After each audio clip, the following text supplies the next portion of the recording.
anyone who wants to be in, leading others, or you have to learn first how to submit, right? This is even the Lord Jesus, right? The Lord Jesus, the reality of Isaac, he became a man. He humbled himself, and he was obedient to the Father, obedient to the cross. He knew, diba? He came to the earth. He knew that he was about to suffer the death of the cross. Intense suffering. Sabi niya, when he prayed to the Father, sabi niya, kung pwede lang, no? Kung pwede lang, I will not go to the cross. But, not as I will, but the Father's will would be done. So he did not do his will. He fully obeyed the Father's will. He did only the Father's will. That was the obedience of Christ. And after his death and resurrection, ano nangyari?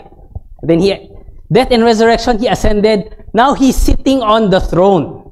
Right? He is the Lamb of God sitting on the throne in the heavens. He became the Lord of Lords and the King of Kings.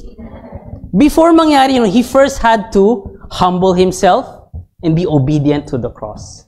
So yun yung first point, no? Sana maano natin.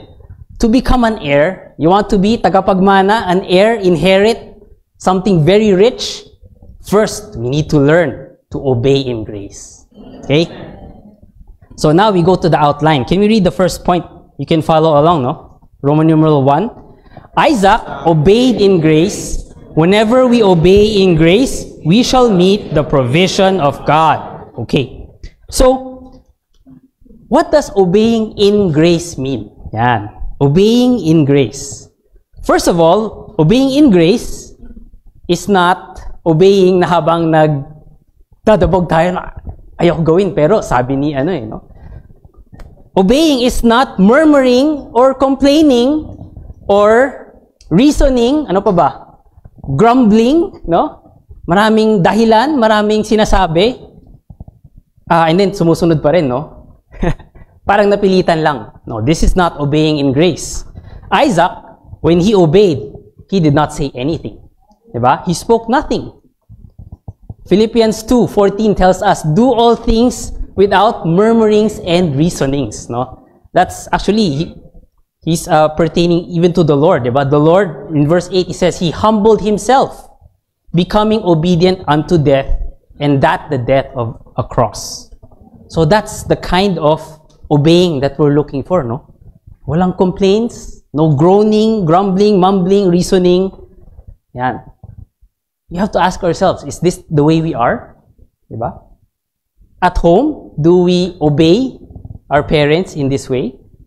Or in school, the teachers, diba? Or professors, they are the ones who are in authority. Do we obey? Wag na tayo lumayo, no? In the conference, tour of a lifetime, alam ko, maraming regulations, no? Do we obey? Or do we, sometimes, minsan, parang, bakit bawal mag-cellphone? Wala namang masama, ah. Bakit ganito? Bakit ganyan yung schedule? Bakit hindi na lang, baka naman pwedeng ganito. Sobra naman tong mga rules na to. Diba? Hindi ko alam kung ginagawa niya yun. But I know, because I've heard, where I serve, I hear questions about, ang hirap naman ng rules. Ayoko pumunta. May iba kami young people sa Baguio. Takot sila sa lamig. Bakit ang lamig-lamig ng tubig sa Baguio? Anyway, so obeying in grace, let me tell you the secret. The secret is in grace. Okay? Pansinin natin yung phrase, obeying in grace. Okay? Can you repeat after me? Obeying in grace. Even the preposition in, it's very important. No? We're not saying that we obey grace. Diba? Hindi tayo nakikinig or sumusunod sa biyaya or sa grace, no? It is that in grace means we are enjoying grace. It means that ano ulit yung definition ng grace sa message 1? Nakita nyo ba yun? Ayan. Grace is God in Christ as the Spirit wrought into our being for our enjoyment, to be everything to us and to do everything in us, through us, and for us, etc. Okay. Sana you can highlight this point sa outline first message, no? 1A. Yan ang definition ng grace. That means, God is coming to you to do everything for you. When you are in grace, that means you're enjoying the Lord. And then, when you're in grace, that's the time you can obey. Sabi niya, actually, it becomes easy to obey in grace. When you're enjoying the Lord, it's not you yourself that's obeying. Hindi ikaw. Diba? There's a person in you. Actually, that's Christ. As grace. Coming to you, becoming the obeying one in you. Yan. So, sana ma-memorize yung definition of that grace, no? So, it's not just an outward blessing, no? Grace is something coming, God Himself coming to us to work Himself into us. Yan. So, can you do this? Of course. All of you have grace.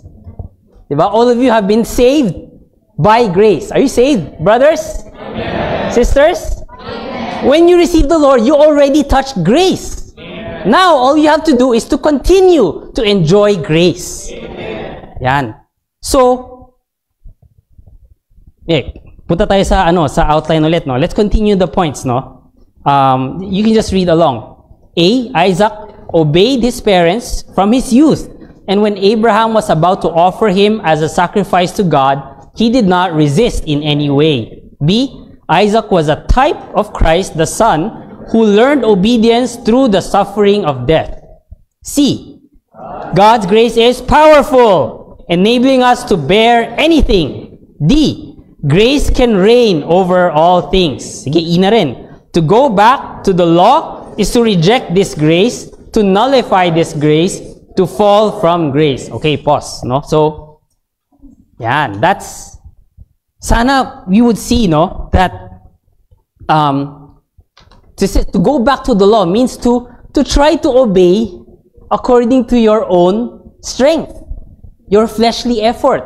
Tatry ko, titiisin ko kahit ayaw na ayaw ko. Nakakainis inutusan ako pero something within my being, no, wants to resist, and then nagdadabog tayo, we try to obey. That is trying, no? Trying in our flesh.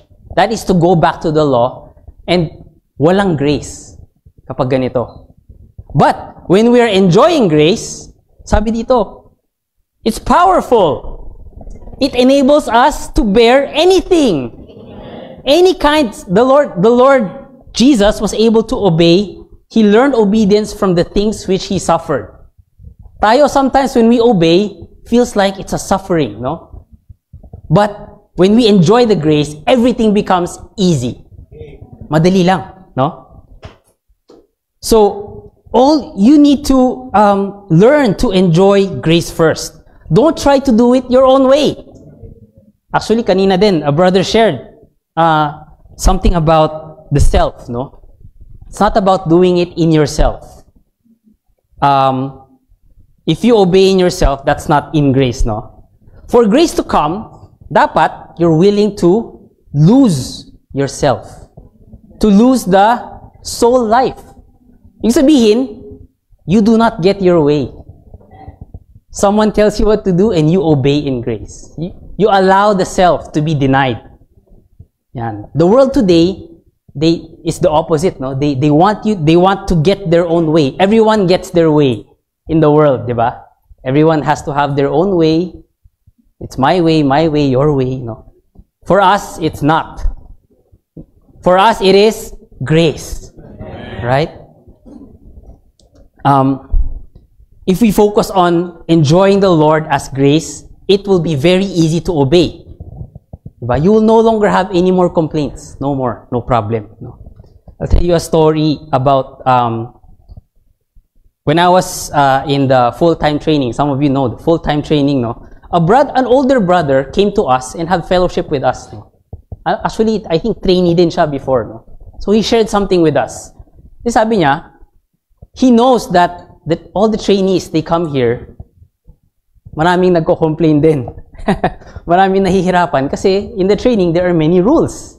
and regulations, no? May sabi niya sa amin, imagine you go to France.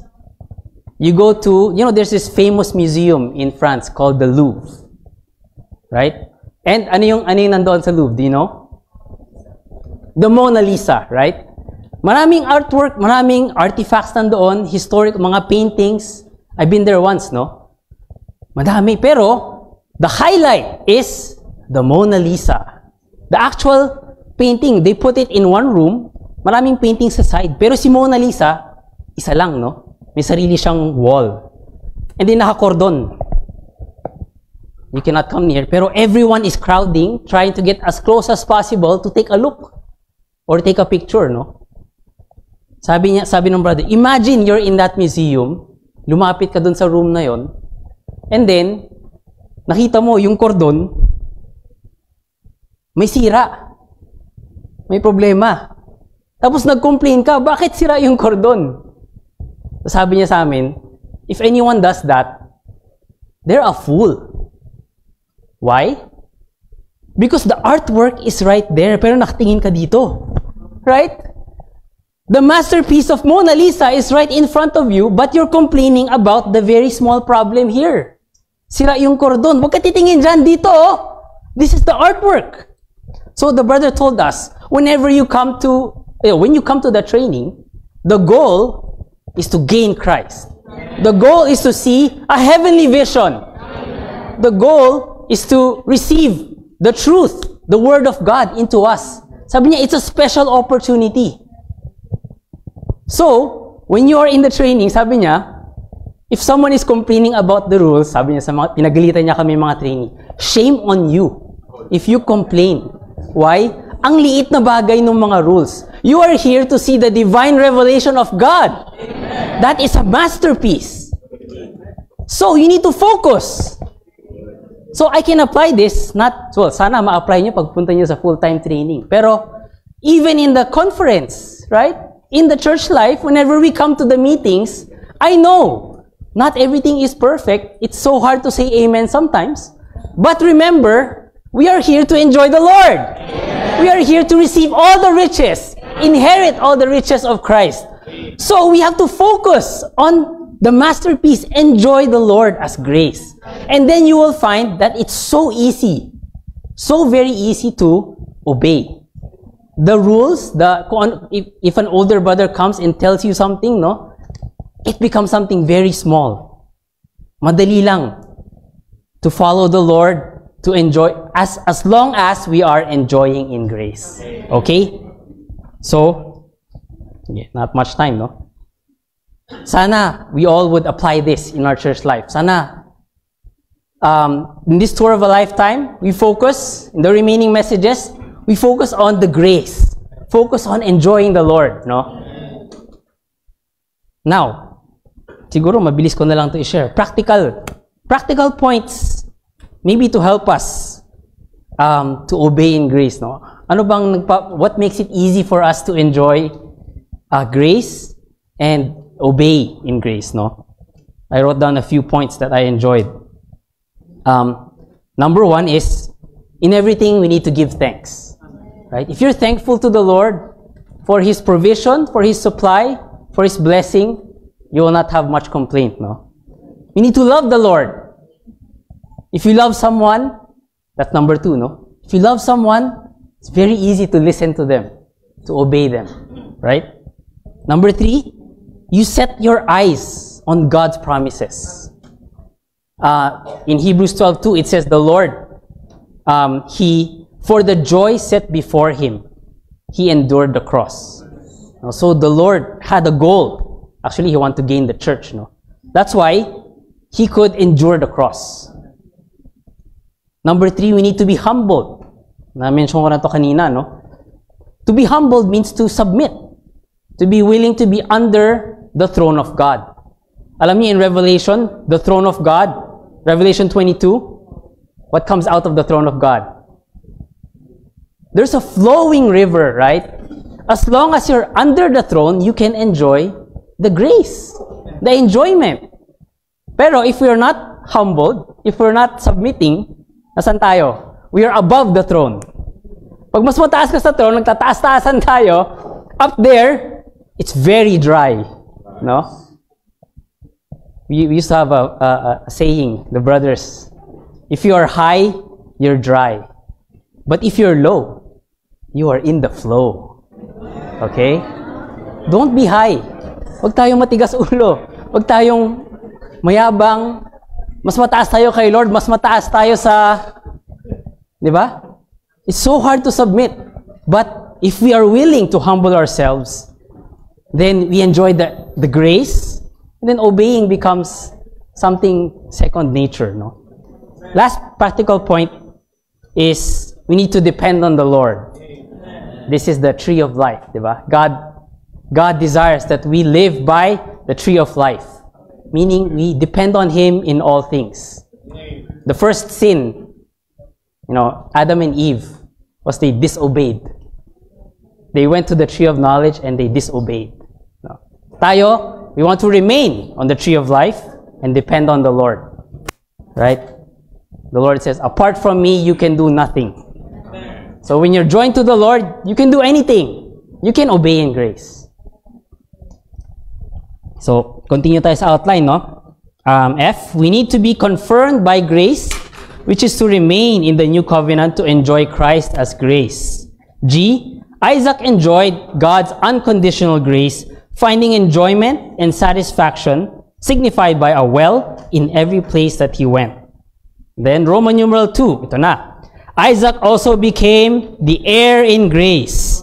We too are heirs of God, enjoying Him as the pledge of our inheritance for us to inherit Him and for Him to inherit us. So, nasummarize na natin yung buhay ni Isaac, no? He inherited all things from his father. That's A.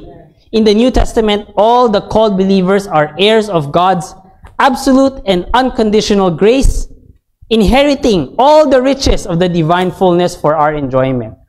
So, Isaac inherited all the riches of Abraham. Tayo mamaya will share ano ba yung na-inherit natin, no? Hindi material riches, ha? So, ano ba yung buhay ni Isaac? I-review natin. So, he said, sabi niya dito, Isaac is the enjoyment of everything of Abraham. Everything's from the father. He did not suffer much in his life. So, pag binasa yung Genesis, no? Not that much suffering. He says, he was always resting. He even had time to meditate in the field.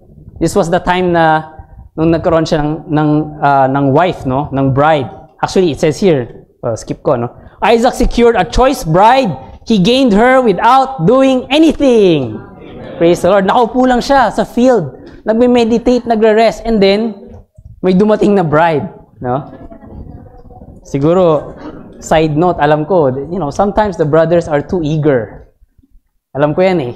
Pinapagalitan namin mga brothers. There's sa mga conference, puro kayo Don't try so hard. If it's not the time, it's not the time, no? But in God's appointed time, you just enjoy the Lord, brothers. Yeah. Anyway, side note lang yun, no? Ano pa yung ginawa niya? Ito, I appreciate this, no? While the Philistines were contending for the wells, he remained restful. Alam niyo yung well? Tubig, no? At that time, syempre, wala pa silang mga Manila water, Maynilad, no? You have to go look for water to survive, no? When you have a well, you stay there and you get the water. Sabi niya dito, the Philistines, pinag-aagawan yung mga well, no? And Isaac, you know what he did? Pag may kaaway siya sa well, sige, sa inyo na. Dito na ako. Then he would go another place and then he would dig another well and he would always find water. Every time. Kahit saan siya pumunta, may tubig. Does not even have to try. Ako, pag may nang-agaw ng mga ari-arian ko, di ba? Aalisa ako, I would fight back. Isaac, he just, no worries. I enjoy the Lord. The Lord provides everything for me. Okay, hanap ako ng well elsewhere. Ganito ba tayo? No? Anyway. And then, even when he was old, diba, sabi niya, nung matanda na siya, parang pinaglulutuan lang siya ng mga anak niya, no? He does not even need to do anything. His wife would cook for him. His son Esau would cook for him. Kahit medyo bulag na siya, kung ano yung hiningi niya, bibigay sa kanya. So his life was all just inheriting, enjoying, no? So, sana my last point would be from this message is I hope we would all learn how to receive the enjoyment from God. Amen. We all need to learn to enjoy like Isaac, no? Hindi tayo masyadong hindi ko alam, nanggigigil tayo to gain something, no? Sabi, brother, try to attain something. Tell you another story. Last story na. There was one time I was serving with some brothers. We had a very heavy job, no? So, pagod kami lahat. And then, one of the brothers na kasama namin, in-invite kami. Uy, have dinner at our house. No? My mom will cook for you all. In-invite kayo lahat to show appreciation. No? So, punta kami. And, ang dami namin brothers. We were a whole round table. Ako na yung pinakamaliit doon. Some of them were quite big, no? Gutom kami. And then, I forgot ko anong nationality nitong brother. Nasa US yun. Pero, the sister, she cooked, some Hispanic food. Napakasarap. Ang dami. Buong spread, no? Talagang enjoy na enjoy kami mga brothers. While eating, no? Lamon kami. And then, while eating, one of the brothers stopped and said, nakita niya sister, come join us to eat. Kasi nakatayo yung mother, she was just standing there, no? Sabi niya, she does not need to eat. Ano sabi niya? Watching you eat already makes me so happy. Oh, so my heart melted, no? I was so thankful to the sister for the meal, no? And then, alam nyo, that's when I realized na, young people, this is God's heart. God's heart is, He just wants to watch you enjoy. He has so much riches, no? He lovingly prepares them for you, and He just wants you to receive. Tayo minsan nahihiya pa tayo mag-enjoy. I don't know, sa inyo. Minsan nahihiya ako kay Lord, eh. But I hope, when we see, no, our destiny, our inheritance, right, is all of these riches of God, and all He wants is for us to enjoy them. Sana we become the best enjoyers, the best receivers of grace, no? So by the end of this conference, may we all be the best receivers of grace. Amen. Amen.